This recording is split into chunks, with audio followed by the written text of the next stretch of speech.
오늘 우리에게 주시는 하나님 말씀은 사도행전 9장 10절로 22절에 있는 말씀입니다.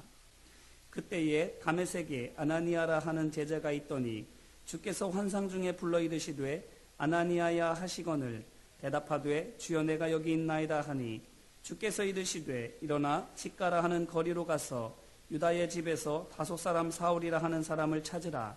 그가 기도하는 중이니라. 그가 아나니아라 하는 사람이 들어와서 자기에게 안수하여 다시 보게 하는 것을 보았느니라 하시거늘 아나니아가 대답하되 주여 이 사람에 대하여 내가 여러 사람에게 듣사온즉 그가 예루살렘에서 주의 성도에게 적지 않은 해를 끼쳤다 하더니 여기서도 주의 이름을 부르는 모든 사람을 결박할 권한을 대제사장들에게서 받았나이다 하거늘 주께서 이르시되 가라. 이 사람은 내 이름을 이방인과 임금들과 이스라엘 자손들에게 전하기 위하여 택한 나의 그릇이라. 그가 내 이름을 위하여 얼마나 고난을 받아야 할 것을 내가 그에게 보이리라 하시니 아나니아가 떠나 그 집에 들어가서 그에게 안수하여 이르되 형제 사울아 주 곧 내가 오는 길에서 나타나셨던 예수께서 나를 보내어 너로 다시 보게 하시고 성령으로 충만하게 하신다 하니 즉시 사울의 눈에서 비늘 같은 것이 벗어져 다시 보게 된지라. 일어나 세례를 받고 음식을 먹음에 강건하여지니라. 사울이 다메섹에 있는 제자들과 함께 며칠 있을새 즉시로 각 회당에서 예수가 하나님의 아들이심을 전파하니 듣는 사람이 다 놀라 말하되 이 사람이 예루살렘에서 이 이름을 부르는 사람을 멸하려던 자가 아니냐. 여기 온 것도 그들을 결박하여 대제사장들에게 끌어가고자 함이 아니냐 하더라. 사울은 힘을 더 얻어 예수를 그리스도라 증언하여 다메섹에 사는 유대인들을 당혹하게 하니라. 아멘. 오늘 본문은 다메섹으로 가는 길에서 예수님을 만난 후에 변화되는 사울에 관한 말씀입니다. 예루살렘에서의 박해로도 모자라서 사울은 초대교회 성도들을 잡기 위해서 다메섹까지 갑니다. 그런데 다메섹으로 가는 동안에 여러 도시들을 지나감에도 불구하고 성도 한 명을 만나거나 잡지를 못하지요. 그렇게 눈뜬 장님인 채로 가고 있을 때에 다메섹에 거의 다 와갈 무렵에 호련히 하늘로부터 강한 빛이 그를 둘러 비칩니다. 그리고 그 빛 속에서 누군가의 목소리가 들리지요. 4절을 보니 사울아 사울아 내가 어찌하여 나를 박해하느냐라고 물으시는 예수님의 목소리입니다. 그리고 6절에 있는 바와 같이 너는 일어나 시내로 들어가라. 내가 행할 것을 내게 이를 자가 있느니라고 말씀해 주십니다. 그 후로 사울이 어떻게 합니까? 땅에서 일어나기는 했지만 앞을 볼 수 없었기 때문에 함께 동행하고 있던 사람들의 도움을 받아서 다메섹으로 들어가게 됩니다. 정말로 눈뜬 장님이 된 것입니다. 이것이 무엇을 의미하겠습니까? 강한 빛이 사울을 둘러비쳐서 그의 눈이 보이지 않게 되었다라고 하는 것이 무슨 뜻인가 하는 것입니다. 자, 보십시오. 사울의 눈만을 집중적으로 쪼아서 비춘 것이 아닙니다. 그의 몸을 두루 비추었습니다. 그런데 그렇게 했더니 어떻게 되었다라는 것입니까? 눈이 멀게 되었다라는 것이지요. 몸을 모두 비추었는데 눈이 멀었다라는 것입니다.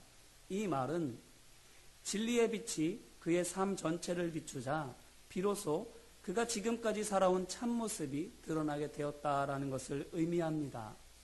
눈먼 채로 그는 살아온 것입니다. 자신의 의에 눈이 멀었습니다. 그래서 내가 옳다고 믿는 것 외에는 다 거짓이라고 생각해서 내가 기준이 되어서 살았습니다. 그런데 그렇게 하느라고 정작 하나님께서 기준이시요 중심이신 것은 보지 못하고 살아왔습니다. 또한 글로 쓰여진 모세의 율법에 눈이 멀었습니다. 그래서 있는 그대로 따르면 된다고 생각해서 죽이라고 하면 죽이고 때리라고 하면 때렸습니다. 그런데 그렇게 하느라고 정작 율법의 정신인 사랑은 보지 못하고 살아왔습니다. 그런데 이제 그의 몸과 삶 전체를 비추는 진리의 빛 아래에서 나라는 사람이 지금까지 얼마나 하나님 앞에 큰 죄인이었는지를 깨닫게 되는 것입니다. 그래서 사울이 어떻게 합니까? 9절 말씀을 보니 3일간 식음을 전폐합니다. 이것은 사울이 매우 깊은 절망과 고민으로 고통스러워하고 있음을 말하는 것입니다. 말씀드린 것처럼 지금까지 자신을 의인이라고 확신하면서 자랑해 왔는데 하루아침에 자신이 큰 죄인인 것을 알았기 때문입니다. 이제 이 말씀으로 우리 자신을 돌아보기를 간절히 바랍니다. 하나님의 말씀을 읽고 들으면서 진리의 빛이 우리 자신을 둘러 비추는 것을 경험하고 있습니까? 그래서 지금까지 내가 어떤 모습으로 살아왔는지를 깨닫고 있습니까? 그것을 깨달은 사울이 식음을 전폐할 정도로 큰 충격에 빠지게 된 것을 보시기를 바랍니다. 이것이 바로 거듭남, 곧 회심을 향한 첫 발걸음을 떼는 것입니다. 추악한 자신의 진짜 모습을 보는 것이지요.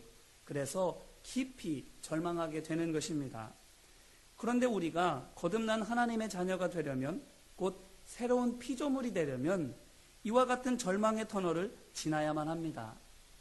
예수님께서 부활의 영광을 얻으시기 위해서 먼저 십자가에서 숨을 거두시는 죽음을 겪으셔야만 했던 것처럼 우리도 또한 거듭나는 은혜를 누리기 위해서는 죽는 어둠 가운데에 거하는 큰 절망 가운데에 경험하는 그러한 것들을 경험해야 하는 것이지요.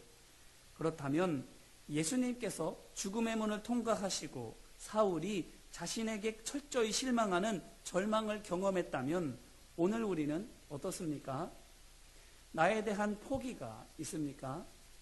의로운 줄 알았는데, 나름대로 착하고 바른 줄 알았는데 진리의 빛 아래에서는 사울처럼 내 의로 다른 사람들을 미워하고 정죄하던, 그리고 하나님을 위해 일한다고 생각했지만 실제로는 하나님의 일을 회방하고 있었던 죄인이었음을 보고서는 식음을 전폐할 정도로 깊은 고통 속에서 슬픔을 경험하는가 하는 것입니다. 전에는 그런 적이 있었는데, 언젠가 한 번은 그런 적이 있었는데 지금은 아닙니까? 이제는 말씀 앞에서 떳떳하고 매번 하나님께서 내가 너를 사랑한다라고 하는 부드러운 음성만을 듣고 있습니까? 예수님을 닮아가고 있지 않은데도, 하나님 말씀대로 살고 있지 않는데도 하나님 말씀 앞에 나 자신이 부끄럽지가 않고 하나님의 음성을 들을 때에 언제나 내가 너를 사랑한다 하는 말랑말랑한 좋은 말만 듣고 있는가 하는 것입니다.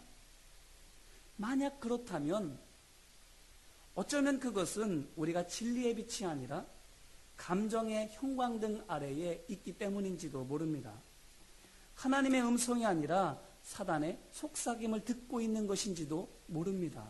왜냐하면 하나님께서는 죄를 묵인하시거나 칭찬하시는 분이 아니시기 때문입니다. 모세를 보세요. 다윗을 보세요. 믿음이 약해져서 실수할 때에는 위로해 주시거나 격려해 주시기도 하지만 말씀을 벗어나거나 부정과 불의를 행할 때에는 언제나 아니다, 돌아서라 하나님께서 분명하게 말씀해 주시지 않습니까? 하나님의 기대가 크면 클수록, 또한 주신 믿음과 받은 은사가 많으면 많을수록 더욱더 세밀하고 무겁게 그 죄를 지적하시지 않습니까? 그러므로 내 감정과 판단이 아니라 진리이신 말씀의 거울 앞에서, 그리고 사랑의 십자가 아래에서 우리 자신을 바라보기를 소망하고 축복합니다. 그래서 지금까지 잘못 알고 있었던 내 모습이 더 잘게 깨어지고 부스러지는 우리 모두가 되기를 주님의 이름으로 기원합니다. 이 깨어짐을 지금 사울이 경험하고 있습니다. 그런데 그가 또한 무엇을 하고 있습니까? 11절로 12절 말씀입니다. 주께서 이르시되 일어나 집가라 하는 거리로 가서 유다의 집에서 다소 사람 사울이라는 사람을 찾으라. 그가 기도하는 중이니라. 그가 아나니아라는 사람이 들어와서 자기에게 안수하여 다시 보게 하는 것을 보았느니라 하시거늘. 아멘. 하나님께 기도하고 있습니다. 무엇을 기도하고 있을까요? 자아가 깨어진 사람이 무엇을 위해서 기도하겠습니까? 구원을 위해서 기도하겠지요. 주여, 죄인인 저를 불쌍히 여겨주시고 구원을 베풀어 주시옵소서라고 죄사함과 구원의 은혜를 위해서 기도하는 것입니다. 그리고 또한 무엇을 위해서 기도하는가 하면 주여, 제가 지금까지 잘못된 길로 가고 있었습니다. 이제 제 길을 인도하여 주시옵소서. 그렇게 기도하는 거예요. 이제 그의 삶을 하나님께 맡기며 인도하심을 구하는 것입니다. 이것이 무엇을 의미합니까? 자신의 참모습을 발견한 사람은 회개하며 죄사함을 구하고 또한 거듭난 사람으로서 거듭난 삶을 살기 위해서 기도하게 되더라 하는 것입니다. 자신에게 실망하고 지금까지 행했던 모든 죄와 허물을 부끄럽게 여기기 때문에 거룩함과 새로운 길을 찾게 되는 것입니다. 그런데 사울이 이렇게 하나님께 기도하니 어떻게 됩니까? 사울에게는 아나니아의 도움으로 회복되는 환상을 보여주시고 아나니아에게도 마찬가지로 환상을 통해서 사울을 찾아가서 도와주라고 말씀을 하시는 것입니다. 그래서 새로운 인생을 살고자 간구하는 사울의 기도가 이루어지도록 하나님께서 역사해 주십니다. 이것을 통해서 무엇을 알 수 있습니까? 하나님께서 꼭 응답해 주시는 기도의 제목이 있더라 하는 것입니다. 바로 회개하는 기도와 새로운 길을 간구하는 기도입니다. 거룩하게 되어 믿음으로 살고자 할 때에 우리의 몸과 마음을 거룩하게 변화시켜 주시고 또 성령의 지혜와 능력으로 우리의 삶을 인도해 주시는 것입니다. 그러므로 만약 우리가 매일 또는 매 순간마다 성령의 인도하심을 받기를 바란다면 어떻게 해야 하겠습니까? 주여 저를 불쌍히 여겨주셔서 걸음을 인도해 주시옵소서 기도해야 할 줄로 믿습니다. 시시때때로 육신의 눈에 좋게 보이는 것들과 마음에 바라게 되는 욕심을 십자가의 보혈에 의지해서 씻어버리고 우리의 눈과 마음, 발걸음과 인생을 성령께서 선한 길로 인도해 주시기를 구해야 하는 것입니다. 그럴 때에 아나니아가 사울과 도움을 주고받는 것처럼 성령님께서 우리에게 도와줄 사람들을 보내주시기도 하고 반대로 우리를 도움이 필요한 사람들에게 보내주시기도 하시는 것입니다. 성도들이 서로가 서로를 돕고 섬기도록 하시는 것입니다. 그런데 이렇게 믿음 안에서 서로를 사랑으로 섬기는 것이 무엇입니까? 성도의 삶 아니겠습니까? 믿음의 사람이 걸어가야 할 믿음의 길 아니겠습니까? 이제 이 말씀으로 또한 우리 자신을 돌아보기를 간절히 바랍니다. 오늘 우리는 거듭난 믿음의 사람으로 살고 있습니까? 성도가 살아가야 할 바른 길 위에 서 있습니까? 바라기는 마음으로 죄짓게 될 때에 주여 용서하소서 기도하시기를 바랍니다. 어찌해야 할지 모를 때에 주여 인도하소서 기도하시기를 바랍니다. 우리로 하여금 아나니아가 되게 하셔서 사울과도 같은 사람들을 돋게 하시든지 사울과 같은 우리에게 아나니아와 같은 성령을 사람을 보내주시든지 하나님께서는 역사하여 주실 줄로 믿습니다. 그래서 사울은 믿음의 길로 돌아오게 하시고 아나니아와 같은 사람은 더 풍성한 믿음의 열매를 거두게 하여 주시는 것입니다. 그러므로 새로운 삶을 원한다면 성령님과 동행하며 풍성한 믿음의 열매를 맺는 은혜의 삶을 기대한다면 기도하며 거룩함과 인도하심을 구하는 우리 모두가 되기를 주님의 이름으로 기원합니다. 그래서 사울이 발견하게 되는 그의 새로운 인생길이 그러면 무엇일까요? 15절로 16절 말씀입니다. 주께서 이르시되 가라 이 사람은 내 이름을 이방인과 임금들과 이스라엘 자손들에게 전하기 위하여 택한 나의 그릇이라 그가 내 이름을 위하여 얼마나 고난을 받아야 할 것을 내가 그에게 보이리라 하시니 아멘. 그가 찾은 새로운 인생은 복음에 증인된 인생입니다. 그런데 이 삶은 모든 거듭난 하나님의 자녀들에게 주어지는 사명이지요. 사울과도 같은 특별한 사람에게만 주어지시는 사명이 아니라 거듭난 하나님의 자녀들이라면 누구나 복음에 증인된 삶을 살아가는 것입니다. 이것을 베드로는 베드로전서 2장 9절로 10절에서 이렇게 말합니다. 그러나 너희는 택하신 족속이요 왕같은 제사장들이요 거룩한 나라요 그의 소유가 된 백성이니 이는 너희를 어두운 데서 불러내어 그의 기이한 빛에 들어가게 하시니에 아름다운 덕을 선포하게 하려 하심이라. 너희가 전에는 백성이 아니더니 이제는 하나님의 백성이요 전에는 긍휼을 얻지 못하였더니 이제는 긍휼을 얻은 자니라.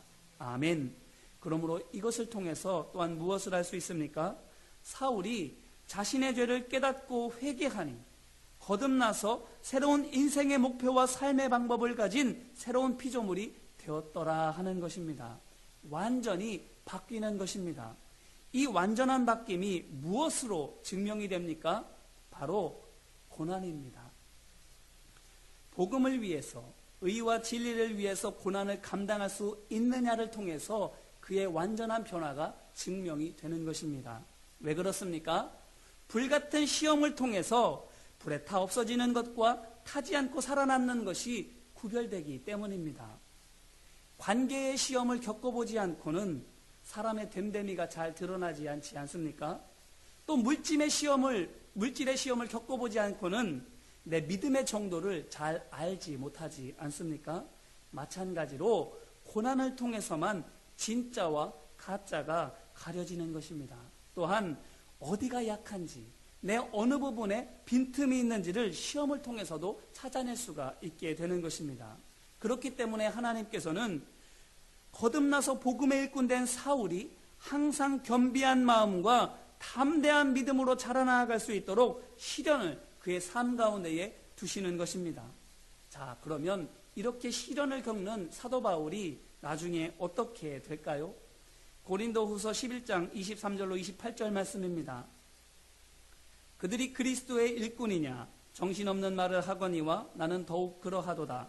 내가 수고를 넘치도록 하고 옥에 갇히기도 더 많이 하고 매도 수없이 맞고 여러 번 죽을 뻔하였으니 유대인들에게 40에서 하나 감한매를 5번 맞았으며 3번 태장으로 맞고 1번 돌로 맞고 3번 파선하고 일주야를 깊은 바다에서 지냈으며 여러 번 여행하면서 강의 위험과 강도의 위험과 동족의 위험과 이방인의 위험과 시내의 위험과 광야의 위험과 바다의 위험과 거짓 형제 중의 위험을 당하고 또 수고하며 애쓰고 여러 번 자지 못하고 줄이며 목마르고 여러 번 굶고 춥고 헐벗었노라. 이외의 일은 고사하고 아직도 날마다 내 속에 눌리는 일이 있으니 곧 모든 교회를 위하여 염려하는 것이라. 그러면서 그가 이 말을 무엇으로 맺고 있는가 하면 고린도후서 12장 10절 말씀을 보면 그러므로 내가 그리스도를 위하여 약한 것들과 능욕과 궁핍과 박해와 곤고를 기뻐하노니 이는 내가 약한 그때에 강함이라. 너무나도 힘들고 어려운 시련을 겪고 있는데 그 시련으로 말미암아 사도 바울이 어떻게 되는 것입니까? 점점 단련이 됩니다. 점점 그 믿음이 자라나갑니다. 점점 그의 인격이 성숙해집니다. 그래서 사도행전 26장 29절에서는 이렇게 선포합니다. 바울이 이르되 말이 적으나 많으나 당신뿐만 아니라 오늘 내 말을 듣는 모든 사람도 다 이렇게 결박된 것 외에는 나와 같이 되기를 하나님께 원하나이다 하니라. 아멘. 이것이 변화되어진 사울입니다. 그의 고백이 무엇을 우리로 하여금 알게 해주고 있습니까? 내 삶이 고난투성이라 할지라도 복음의 증인으로 사는 것이 이전에 박해자로 살던 것보다 훨씬 힘들고 누추하더라도 이것이야말로 진짜의 삶이니 영원한 생명을 받아 누릴 참 생명의 삶이니 결코 뒤돌아서거나 포기하지 않겠노라고 선포하고 결단하고 있는 것입니다. 왜 그렇습니까? 진짜 인생이 무엇인지를 알았기 때문입니다. 그리고 고난과 시험 속에서 살아계신 하나님의 은혜와 능력을 경험함으로 말미암아 이 진짜 삶 뒤에 있을 영원한 천국의 삶을 믿음으로 더욱더 사모하게 되었기 때문입니다. 이전에는 다이아몬드 원석이었다고 한다면 시련을 통해서 깎이고 다듬어져서는 정말로 아름다운 보석이 되는 것입니다. 이제 이 말씀으로 다시 한번 우리 자신을 돌아보기를 바랍니다. 믿음의 삶에는 시련이 따라오기 마련입니다. 왜냐하면 믿음의 삶이라고 하는 것은 세상의 논리와 방법, 법을 거스르는 것이기 때문입니다. 그래서 예수님께서 너희는 세상에 속한 자가 아니요 도리어 내가 너희를 세상에서 택하였기 때문에 세상이 너희를 미워하느니라고 제자들에게 말씀하신 것입니다. 사도 요한 역시 성도들에게 형제들아 세상이 너희를 미워하여도 이상히 여기지 말라고 권면하는 것입니다. 그런데 예수님께서 제자들에게 또한 뭐라고 말씀하셨습니까? 세상에서는 너희가 환난을 당하나 담대하라. 내가 세상을 이기었노라. 아멘. 그러므로 우리가 해야 할 것이 무엇이겠습니까? 사단은 시험을 통해서 악착같이 우리의 믿음을 끌어내리고 우리의 마음을 상하게 하지만, 그래서 우리로 하여금 온전한 믿음의 사람으로 자라지 못하도록 끌어내리지만, 그러면 그럴수록 더욱더 십자가를 의지하여 복음의 증인된 사명을 감당해야 할 줄로 믿습니다. 더 기도하고, 더 용서하고, 더 전도하고, 더욱 사랑으로 섬겨야 할 줄로 믿습니다. 예수님의 손을 붙잡고 한 걸음 한 걸음 앞으로 나아가야 하는 것입니다. 그래서 히브리서 10장 39절은 말하기를 우리는 뒤로 물러가 멸망할 자가 아니요 오직 영혼을 구원함에 이르는 믿음을 가진 자니라, 이렇게 선포하는 것입니다. 시험을 당하더라도 시험을 보지 않고 예수님만 바라보게 될 때에 승리하게 되는 줄로 믿습니다. 고난이 독이 아니라 도리어 약이 되는 줄로 믿습니다. 보십시오. 오늘 말씀 17절로 18절 말씀입니다. 아나니아가 떠나 그 집에 들어가서 그에게 안수하여 이르되 형제 사울아, 주 곧 내가 오는 길에서 나타나셨던 예수께서 나를 보내어 너로 다시 보게 하시고 성령으로 충만하게 하신다 하니 즉시 사울의 눈에서 비늘 같은 것이 벗어져 다시 보게 된지라. 일어나 세례를 받고. 아멘. 사울이 회개하고 새로운 삶을 간구하니 아나니아를 통해서 새로운 삶을 열어주시는데, 그 새 삶을 위해서 하나님께서 어떻게 하여 주십니까? 성령을 부어주십니다. 그래서 뜨고 있었지만 아무것도 볼 수 없었던 육신의 눈은 닫히고 이제 꼭 감고 있어도 하나님의 뜻과 역사하심이 또렷하게 보여지는 영의 눈이 열리게 되는 것입니다. 그러니 19절 말씀을 보니 어떻게 되는 것입니까? 음식을 먹음에 강건하여지니라, 이렇게 말합니다. 자, 이것이 무슨 뜻입니까? 믿음의 눈으로 하늘의 생명 양식을 먹으니 영과 육이 하나님께서 주시는 새 힘으로 충만하게 되었다라는 것입니다. 이전에는 육신의 배만 채우던 삶이었는데, 그래서 먹어도 때가 되면 배가 고팠고, 그렇게 먹고 먹다가 시간이 되면 결국 죽어서 소멸되어지는 인생이었는데, 성령으로 충만하게 되니까 영원한 생명을 얻고 보니까 영원한 만족과 풍성한 기쁨이 있는 복된 인생이 되더라 하는 것입니다. 이러한 삶을 예수님께서는 요한복음 4장 13절로 14절에서 이렇게 말씀하십니다. 이 물을 마시는 자마다 다시 목마르거니와 내가 주는 물을 마시는 자는 영원히 목마르지 아니하리니 내가 주는 물은 그 속에서 영생하도록 솟아나는 샘물이 되리라. 아멘. 말씀을 먹는 사람, 성령으로 충만한 사람이 이와 같이 영원한 기쁨과 만족을 누리게 되는 줄로 믿습니다. 그러면 사울이 성령을 통해서 먹은 이 생명의 말씀이 무엇일까요? 20절로 22절에서 사울은 본격적으로 전도하기 시작하지요. 그런데 그가 전하는 복음이 무엇입니까? 20절 말씀입니다. 즉시로 각 회당에서 예수가 하나님의 아들이심을 전파하니. 무엇이지요? 첫째로 예수가 하나님의 아들이심을 전합니다. 이어서 22절 말씀입니다. 사울은 힘을 더 얻어 예수를 그리스도라 증언하여 다메섹에 사는 유대인들을 당혹하게 하니라. 자, 두 번째로는 뭐라고 얘기합니까? 예수를 그리스도라 전파하는 것입니다. 자, 그런데 이 말씀이 무엇입니까?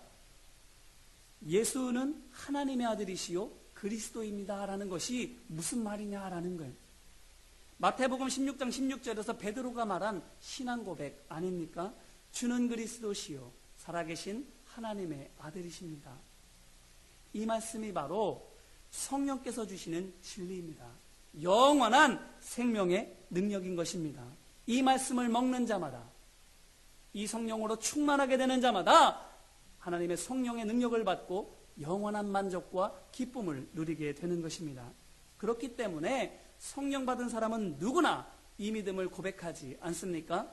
또한 이 말씀을 전하지 않습니까? 그리고 이 믿음으로 이 말씀을 전하며 나아가게 될 때에 세상을 이기는 능력을 얻고 경험하지 않습니까? 주는 그리스도시요 살아계신 하나님의 아들이십니다라는 이 믿음의 고백을 통해서 하나님은 역사해 주시는 줄로 믿습니다. 이제 이 말씀으로 우리 자신을 돌아보기를 바랍니다. 오늘 우리가 고백하고 전하는 것은 무엇입니까? 다른 사람들에게 전해주는 말 가운데에 어떤 말이 우리 입술에 많이 있느냐 하는 것입니다. 바라기는 주는 그리스도시요 살아계신 하나님의 아들이십니다라고는 진리의 말씀이기를 소망합니다. 예수님께서 하나님의 아들로서 죄인인 나를 위해서 이 땅에 오셔서 모든 죄를 대신 지시고 십자가에서 죽으시고 부활하심으로 말미암아 그 이름을 믿는 모든 자에게 구원을 주시는 주님이 되셨고, 이 이름을 믿을 때에 죄사함 받고 거듭나서 성령의 지혜와 능력으로 세상을 이기는 복음의 증인이 되는 것을 믿으시기를 바랍니다. 그리고 이렇게 믿고 믿음의 길을 걸어가게 될 때에 복음을 전하고 사랑으로 섬기게 될 때에 고난이 있더라도 그 속에서 더 큰 하나님의 능력을 경험하며 더욱 온전한 믿음과 인격으로 자라나게 되는 것 또한 믿으시기를 간절히 바랍니다. 혹시 이러한 믿음의 고백을 우리의 마음 가운데에 잃어버리고 있다면 이 시간 다시 되찾기를 주님의 이름으로 기원합니다. 그래서 다시 보고 강건하게 되어 하나님께서 기뻐하시는 거룩하고 의로운 그릇이 되어지기를 주님의 이름으로 축원합니다. 이 시간 함께 기도할까요? 선포되어진 하나님의 말씀을 붙잡고 이 시간 함께 기도하기를 원합니다. 먼저는 진리의 빛과 십자가 사랑에 우리 자신을 비추어 보기를 간절히 바랍니다. 그 앞에서 우리의 죄와 허물을 말씀의 생명수와 십자가의 보혈로 씻기를 바랍니다.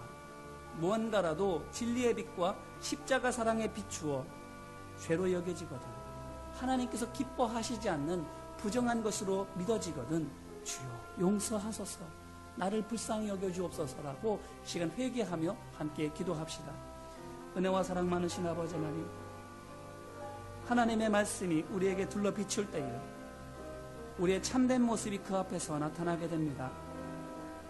눈은 떴지만 볼 수 없었던 사울처럼 우리도 역시 눈뜬 봉사처럼 살아가고 있었던 것들이 우리가 눈앞에 보여지게 되는 줄로 믿습니다. 진리의 빛 아래에서 더럽고 추하고 음란하고 교만하며 미움과 시기로 가득 차 있는 나의 추악한 모습들이 드러나게 되는 줄로 믿습니다. 믿음의 눈으로 볼 수 없었던, 육신의 눈으로는 도저히 볼 수 없었던 것들을 다시 보게 되는 줄로 믿습니다. 아버지 하나님, 이 시간 하나님의 말씀의 거울에 우리 자신을 비춥니다. 예수 그리스도의 십자가 사랑에 우리를 비춥니다. 주님, 하나님께서 기뻐하시지 않는 부정하고 불의하고 더럽고 추한 죄와 허물들을 보게 하여 주시옵시고, 이 시간 회개하며 주님 앞에 자복하고 통행하오니 씻어 정결함을 얻도록 주님 도와주시옵소서. 거룩함과 의로움을 다시금 회복하게 하여 주셔서 진리의 빛 가운데에서 의롭게 행하는 우리 모두가 되어질 수 있도록 아버지 하나님 함께하여 주시옵소서. 우리를 불쌍히 여겨 주시옵소서. 어리석음을 용서하여 주시옵소서. 완악함을 용서하여 주시옵소서. 주님, 이 시간 불쌍히 여겨 주시고 다시금 거듭나도록 새로워지도록 인도하여 주옵소서. 또한 이 시간 함께 기도할 때에 우리의 발걸음을 인도해 주시기를 바라며 기도하기를 원합니다. 그런데 우리가 믿음으로 가는 그 길에는 고난과 시련이 기다리고 있을 수 있습니다. 육신의 눈으로 보았을 때에는 인간적으로는 절대로 편한 길이 아닙니다. 그런데 그것이 도리어 우리를 더 강하게 해주는, 더 높이 올라가게 해주는 은혜의 도구임을, 하나님께서 허락하신 도약대임을 잊지 마시기를 바랍니다. 그래서 원망하고 불평하지 않고 도리어 감사하고 기뻐하며 성령께서 인도하시는 제자의 길을 가기를 구하는 이 시간 되기를 바랍니다. 주여 인도하소서, 주여 도와주소서, 이기게 하시고 감당하게 해달라고 이 시간 함께 기도하겠습니다. 은혜와 사랑 많으신 아버지 하나님, 제자의 길을 걸어가고자 합니다. 믿음의 길을 걸어가고자 합니다. 그런데 그 길에는 시험이 있습니다. 고난이 있습니다. 억울한 일들이 많이 있습니다.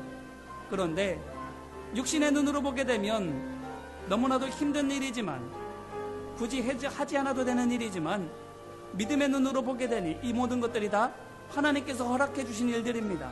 그것들로 말미암아 우리로 하여금 넘어지게 하는 것이 아니라, 쓰러지고 좌절하게 하는 것이 아니라, 그것을 딛고 올라서서 더 높은 곳을 바라보라고, 더 먼 곳을 향해 바라보라고 우리에게 주시는 도약대인 줄로 믿습니다. 우리의 믿음을 자라게 하시고 우리의 인격을 성숙하게 하는 하나님의 훈련 도구인 줄로 믿습니다. 그러니 육신의 눈으로 말미암아 염려하고 근심하고 도망치지 아니하고 믿음의 눈으로 바라보며 기뻐하고 감사하며 이 믿음의 실현을 이뤄나갈 수 있는 우리 모두가 되게 하여 주옵소서. 믿음의 길을 인도하여 주시고 그 길을 감당할 수 있도록 성령의 지혜와 능력을 허락하여 주시고 시시때때로 도와주시는 사랑의 손길과 능력의 팔로 함께하여 주시옵소서. 감당케 하여 주시옵시고 이기게 하여 주셔서 믿음의 길 위에 서서 많은 이들에게 믿음의 본이 되어지며 그 생명의 길로 인도하여 줄 수 있는 안내자가 되어줄 수 있는 우리 모두가 되어줄 수 있도록 아버지 하나님 함께하여 주시옵소서. 사울을 자라게 하신 것처럼 우리도 또한 자라게 하여 주실 줄로 믿습니다. 주님 붙들어 주시고 인도하여 주시옵소서. 은혜와 사랑이 많으신 아버지 하나님, 사울이 사도 바울로 바뀌는 과정을 통해서 죄인이었던 우리를 하나님의 자녀로 바꾸시던 첫 은혜의 경험을 되살리게 하여 주심에 감사드립니다. 죄사함의 은혜를 잊었다면, 거듭난 새 삶에 대한 결단을 잊었다면, 믿음의 삶 중에서 감사와 평강을 잊었다면, 그리고 우리 안에서 넘쳐 흘러야 할 말씀의 생명수와 십자가의 보혈이 말라버렸다면 이 시간 우리의 처음 믿음과 처음 사랑을 회복시켜 주시옵소서. 그래서 다시금 하나님께서 주시는 풍성한 생명의 복을 누리도록 도와주시옵소서. 도우심을 믿고 바라며 언제나 우리와 함께하여 주시는 예수 그리스도의 이름으로 기도드립니다. 아멘.